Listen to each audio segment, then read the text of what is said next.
제가 사용 중인 이지스퀘어에서는 모의 투자가 가능하기 때문에 모의 투자나 또는 소액으로 충분히 연습을 하시면서 트릭스가 어떤 상황에서 좋은 신호를 보여주는지 직접 확인해 보시기 바라겠습니다. 안녕하세요, 웨일즈 트레이딩입니다. 영상을 시청하시기 전에 구독과 좋아요 부탁드리고, 해외 증권사를 사용하시면 나스닥 한 계약 기준 140만원, 최소 증거금 0.01 계약 기준 14,000원부터 해외 선물 거래가 가능합니다. 자세한 내용은 댓글에 고객센터 혹은 더보기란의 셀프 계좌 개설 영상을 참조해 주시기 바랍니다. 자, 오늘은 트릭스 보조 지표를 활용해서 해외 선물에서 매수와 매도 타점 잡는 방법에 대해서 알아보도록 하겠습니다. 이 트릭스라는 보조 지표는 국내에서는 많이 알려져 있지 않지만 해외에서는 추세의 방향과 강도를 확인하는 대표적인 모멘텀 지표 중 하나입니다. 특히 나스닥이나 골드처럼 추세가 잘 형성되는 종목에서는 상당히 활용도가 높은 보조 지표예요. 다만 한 가지 알고 계셔야 할 점은, 유튜브에서 트릭스를 검색을 했을 때 이 메인 선과 신호선이 함께 나오는 화면을 많이 보셨을 텐데, 우리가 사용하는 메타트레이더 5에서는 신호선이 없는 버전이에요. 그래서 오늘 영상에서는 메타트레이더 5에서 트릭스와 20일 이동평균선만을 이용해서 실전에서 써먹기 쉬운 매매법을 알려드리도록 하겠습니다. 먼저 트릭스가 어떤 지표인지 간단하게 알아보겠습니다. 트릭스는 트리플 엑스포넨셜 무빙 에버리지의 약자로, 트릭스에 표시되는 이 선은 가격을 그대로 나타내는 선이 아닙니다. 가격을 3번 평균 낸 이동평균선이 지금 상승하고 있는지 하락하고 있는지를 속도로 계산해서 보여주는 선이에요. 쉽게 말해서 가격의 방향이 아니라 추세의 힘을 보여주는 선이라고 이해하시면 됩니다. 그래서 가격은 잠깐 흔들려도 이 트릭스는 쉽게 방향을 바꾸지 않고 실제 추세가 바뀔 가능성이 있을 때만 움직이는 특징이 있어요. 차트를 보면 이 트릭스는 0의 선을 기준으로 이렇게 위아래로 움직입니다. 0의 선 위에서 움직일 때는 상승 모멘텀이 강하다는 의미고, 0의 선보다 아래에서 움직일 때는 하락 모멘텀이 강하다고 해석할 수 있습니다. 또한 선이 위를 향하면 매수세가 강해지고 있다는 의미이고, 이렇게 아래로 향하면 매도세가 강해지고 있다는 의미가 돼요.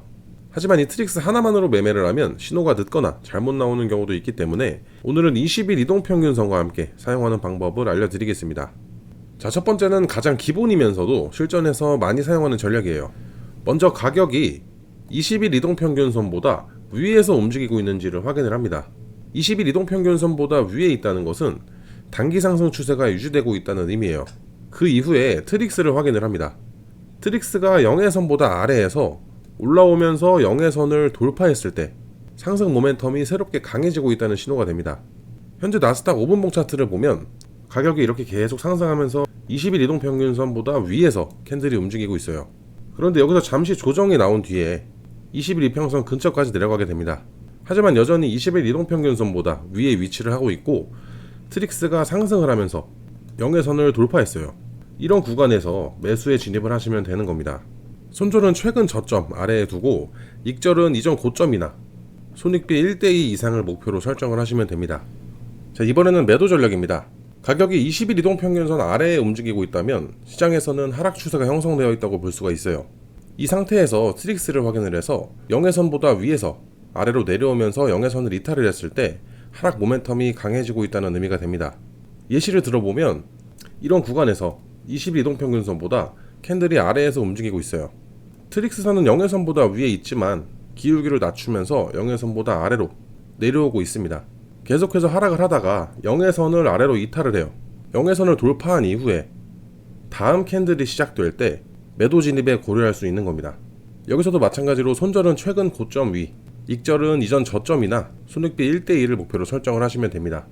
이 매매법에 주의할 점으로는 가격이 20일 이동평균선을 이렇게 계속해서 위아래로 오가고, 트릭스선 역시 0의 선을 근처에서 맴도는 구간입니다. 이런 횡보장에서는 트릭스 신호가 많이 발생은 하지만 실제로는 방향성이 없어서 손절이 반복될 가능성이 높습니다. 따라서 가격과 트릭스가 모두 같은 방향을 보여줄 때, 또는 추세가 살아있을 때 사용하시는 것을 추천을 드려요. 마무리하자면 트릭스는 신호가 많은 보조지표는 아닙니다. 하지만 그만큼 불필요한 움직임을 걸러내고 시장에 실제 모멘텀이 생기는 구간을 찾는 데에 강점이 있는 지표예요. 특히 오늘 알려드린 20일 이평선으로 추세를 먼저 확인하고 트릭스선의 0의 돌파, 이걸 진입 기준으로 활용한다면 복잡한 설정 없이도 누구나 쉽게 적용할 수 있습니다. 제가 사용 중인 이지스퀘어에서는 모의 투자가 가능하기 때문에 모의 투자나 또는 소액으로 충분히 연습을 하시면서 트릭스가 어떤 상황에서 좋은 신호를 보여주는지 직접 확인해 보시기 바라겠습니다. 오늘 영상은 여기까지입니다. 추가적으로 궁금한 내용은 댓글로 남겨주시고 해외증권사 계좌 개설이나 메타트레이더 관련 문의사항은 영상 하단 더보기란에 있는 고객센터로 문의를 주시면 됩니다. 직접 셀프로 계좌 개설을 원하시는 분들께서는 더보기란에 있는 셀프 계좌 개설 영상을 시청해주세요. 지금까지 웨일즈 트레이딩이었습니다.